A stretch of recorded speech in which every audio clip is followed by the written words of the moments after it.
ఇక్కడ ఎమ్మెల్యే వచ్చినప్పుడు కూడా గల్లామాధవ్ వచ్చినప్పుడు కూడా క్షమాపణ చెప్పాలని డిమాండ్ చేయటం జరిగింది. సో దానికి సంబంధించి మేమంతా మహిళలు ఏదైతే చంద్రబాబు కావచ్చు వాళ్ళ మదర్ని కావచ్చు కొంచెం కించపరుస్తూ మాట్లాడారు. దానికి సంబంధించి మేము క్షమాపణ చెప్పాలనే వచ్చామని కూడా వాళ్ళు చెప్పడం జరిగింది. ఆల్రెడీ ప్రెస్ మీట్ పెట్టాక వాళ్ళు వచ్చారండి. ప్రెస్ మీట్ పెట్టి నేను ఉండాల్సింది కాదని ఆల్రెడీ చెప్పారు. చెప్పిన తర్వాత ఆవిడ వచ్చారు. ఇప్పుడు లీగల్ కాన్సిక్వెన్సెస్ ఉంటాయి, ఒకవేళ ఉంటే ఫేస్ చేస్తారు కదా.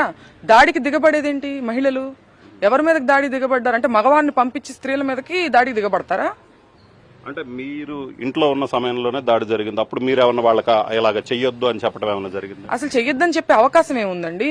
మేము ఏ రూమ్ లోకి వెళ్ళిపోయి ఉండాలా అని మా సేఫ్టీ మేము చూసుకుని, మాతో పాటు చిన్న చిన్న పిల్లలు ఉన్నారు, మా పిల్లలు, మా సిస్టర్ పిల్లలు, మా మదర్, అందరం లేడీసే ఉన్నాం. మమ్మల్ని మేము ఎట్లా కాపాడుకోవాలా అనే ఆలోచనలో మేము ఉన్నాం తప్పితే ఆవిడేమో వాళ్ళని ఎంకరేజ్ చేసి రెచ్చగొట్టి పంపిస్తున్నారు లోపలికి. అది నేను తర్వాత రోజు వీడియోలో చూసాను. ఆవిడ రెచ్చగొడుతున్నారనే విషయం నాకు అప్పుడు తెలీదు. నేను తర్వాత ఆ రోజు evening next day morning videos చూస్తే నేను షాక్ అయ్యా. ఏంటి ఇదంతా చేయించింది ఒక మహిళ బయట ఉండి మగవారిని పంపించి? ఎంత నీచమైన పని అండి ఇది.